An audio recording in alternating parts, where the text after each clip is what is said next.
Nuclear bomb for Hiroshima and Nagasaki that made everybody in a panic shock, and they were like, can anybody do this? And one more is ITO, that is called as International Trade Organization. Conference is actually the leadership is Keynes is a person who actually went with it. He's a Nobel economist. They get more income through exporting, and they can actually return the money to the World Bank is what the concept was. And they want to go with more of monetary funding to people who really in need of it.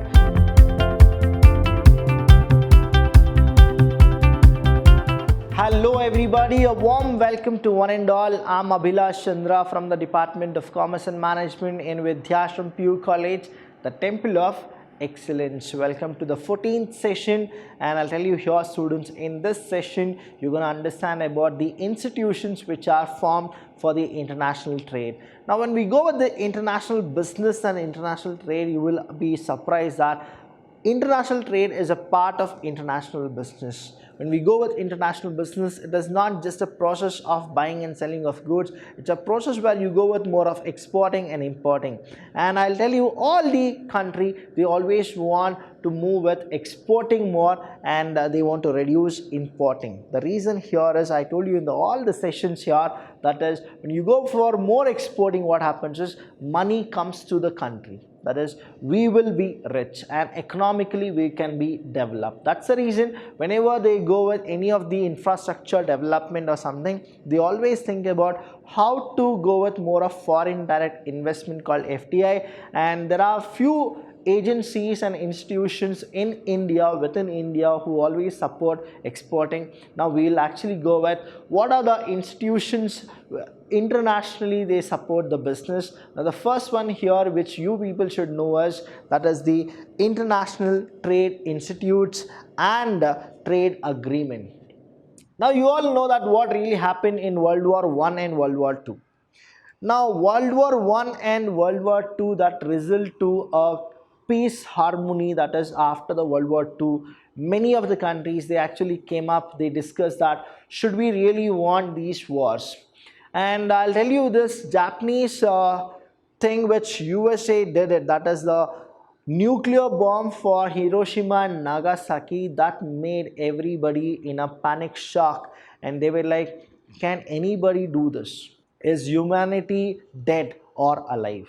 And they came to a conclusion that let's not go for war, let's not go for a fight, let's not go for any kind of a chaos which will take lives of thousands and lakhs of people. Then they went with an agreement, that is, after World War I and II, representatives of 44 nations. How many? 44 nations, right? Nations under the leadership of K.M. Keynes, a noted economists, joined together at Bretton Woods, that is New Hampshire, to identify measures to restore peace and normalcy in the world. That is, it happened in Bretton Woods. Now they had 44 nation representatives. They all came together, they all shook their hand, and they decided to have a peace and a normalcy in the sense, after the World War there were many people who used to hate so many other countries because thousands and lakhs of lives had been taken. But now what it is, the show must go on, and you are, at least now you are supposed to keep things in peace, and then you are supposed to start going for international business. Now here what happened is, they went with the kind of three agencies were created. That is, the meeting was concluded with the setting up of three international institutions. Namely, we have as the first one here, we have as IMF, that is called International Monetary Fund. So they are the people who will monitor the fund. Second one we have is, that is IBRD, that is International Bank for Reconstruction. See, what is it? Reconstruction. That is, if anything has happened, IBRD will be there, who will give the fund for reconstructing and development. Now IBRD is also called as the World Bank right now. Now we have one more is the World Bank, which is commonly called as IBRD. And the third one here is an international trade organization called as ITO, International Trade Organization. So all these three became the pillar of the economic development of the entire world. So in international trade institutes, that is the trade agreement, we have three of the institution, that is called IMF, International Monetary Fund, which will actually monitor the fund and the circulation of funds. Second is World Bank. Now any country, whoever wants money from the bank, they can actually come to the World Bank and they can take a loan, and the World Bank will charge interest, and that to a nominal interest for people, and then they are supposed to return it on time. And one more is ITO, that is called as International Trade Organization, where all the trade will be registered here in ITO, when they are the one who will actually inspect each and everything in a scrutinized manner. So first one is World Bank. Now the International Bank of Reconstruction and Development, that is called IBRD, commonly known as World Bank, was the result of the Bretton Woods Conference. Now the Bretton Woods Conference is actually, the leadership is Keynes, is a person who actually went with it. He's a Nobel economist. The main objective behind setting up this international organizations were to aid the task of reconstructions of the war-affected economies of Europe and assist in the development of the underdeveloped nations of the world. So what happened is, after the war, now because of the war, there are many people who were affected, many countries were affected. Now what is that those 44 nations they decided is, now there should be like three institutions, that is IMF, World Bank and ITO, and these three people should be the pillar for the development and reconstructions. Now when World Bank became very famous, now what is the purpose of World Bank here is, any country whoever were affected by war, now those countries can actually get money from the World Bank and with a less interest, and they can actually reconstruct their country, and once they reconstruct their country, they get more income through exporting, and they can actually return the money to the World Bank, is what the concept was. Many of the countries, they took undue advantage of World Bank. That is the result. Even now World Bank, whenever they start giving money to the countries, they take more pledge from the countries, and that is what the security purpose is. Now India has also taken money from the World Bank, and India have pledged their assets and their gold to the World Bank, and they have taken the money. And the 2021 budget, even Sitaram ji, she said that she will be going to the World Bank and she will be taking money from the World Bank for the reconstruction of many other forms of industry, so that they can actually concentrate more on the infrastructure. Now the World Bank is a very nice concept which it happened in the Bretton Woods Conference, and even now people are taking the advantage of World Bank. Now IMF, that is International Monetary Fund. Now International Monetary Fund, which is called as IMF, is the second international organization next to World Bank. Now IMF, which came into existence in 1945, that is as soon as the war was done, 1945, has its headquarters located in the Washington DC. When I say Washington DC, it is USA. The major idea underlining the setting up of IMF is to evolve an orderly international monetary system, that is facilitating system of international payments and adjustments in exchange rates among national currencies. So the IMF is a person who will actually be in the top of the list, but World Bank became number one and IMF is in the second position. And what exactly IMF does is they go with the exchange rate, the currencies, and they are the one who will actually fix what exactly the amount should be for all the payments and adjustments in exchange rates. Now I have given you here few of the topics, that is the major objectives of IMF. Please understand the major objective, why IMF is there. First one is to promote international monetary cooperation through a permanent institution. That is what the first point is. Second is to facilitate expansion of balanced growth of international trade and to contribute thereby to the promotion and maintenance of high levels of employment and real income. Now here what it is, IMF really don't want to be biased or partial to any of the country. They want to practice a balanced kind of a trading, and they want to go with more of monetary funding to people who really in need of it. And what they do is they want to create a permanent institution, as well as they want to facilitate the expansion of balanced growth. See here, the balanced growth is, there are three types of things which you people already know that. One is developed nation, developing nation, and underdeveloped nation. Now IMF always want to make sure that the nation which is underdeveloped and developing, they want to make them as a developed nation, so they are the one who will actually go with more funding of monetary funds. But here you need to understand that it is not just IMF who really want it, even the country and the government should also support IMF as well as their own country. That is how they'll go with a balanced growth of international trade.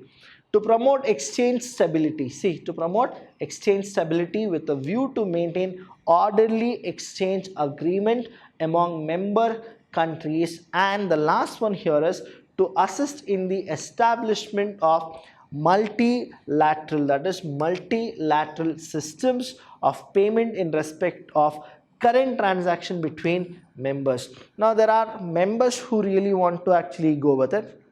So when the members want to go at it, they will go with multilateral. It's not like bilateral or unilateral. They want to go with more and more options, and that is multilateral system of payment in respect of current transactions between the members. Now for that, what exactly you should do is you need to be a member of IMF, and I'll tell you more about the membership and all, who can be a member, what is the process of being a member. I'll be explaining you about the entire process of IMF in the next session.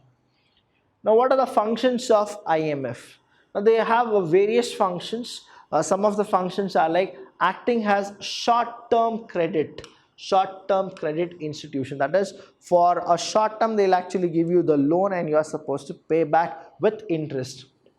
Providing machinery for the orderly adjustment of exchange rate. Now when we go with the exchange rate also, they are the one who will actually give you a supporting hand. Acting as a reservoir of the currencies of all the member of countries, from which a borrower nation can borrow the currency of the other nation. Say example, we have two of the members. Now they want to go with borrowing and somebody is lending. Now what happens is IMF will become as a reservoir and they will go with the exchange of the currencies. Acting as a lending institution. See, acting as a lending institution, though it is the second most popular institution. Now World Bank is the first most. Now here you need to know, even they'll go with what? Lending institution for foreign currency and current transactions. So whatever transaction happens with the foreign currency, they are the one who will go with lending institution. Next is determining the value of a country's currency. Now who will determine the value of a country's currency? Say $1 is equal to how many rupees, $1 is equal to how many Kuwaiti dinar, $1 is equal to how many Bahraini dinar. Now who will go with it? Determining the value of current country's currency and altering it if needed, so has to bring about an orderly adjustment of exchange rate of member countries. The last one is providing machinery for international consultations. Now here what happens is IMF, these are the functions which they do is, the first one, as I told you, that is, it goes as a short-term credit institution. It gives a machinery or orderly for adjustment of exchange rate as well as international consultation. Then we also got to know that it actually acts as a reservoir for the borrower nation, as well as it can actually borrow the currency of other nations. Then the last one here we have is it goes as a lending institution of foreign currency and current transactions with the country's currency and altering it. That is, what is the value, that is, they'll determine the value of the country's currency, how much it should be. And whenever it happens, I'll tell you, always there is an alteration.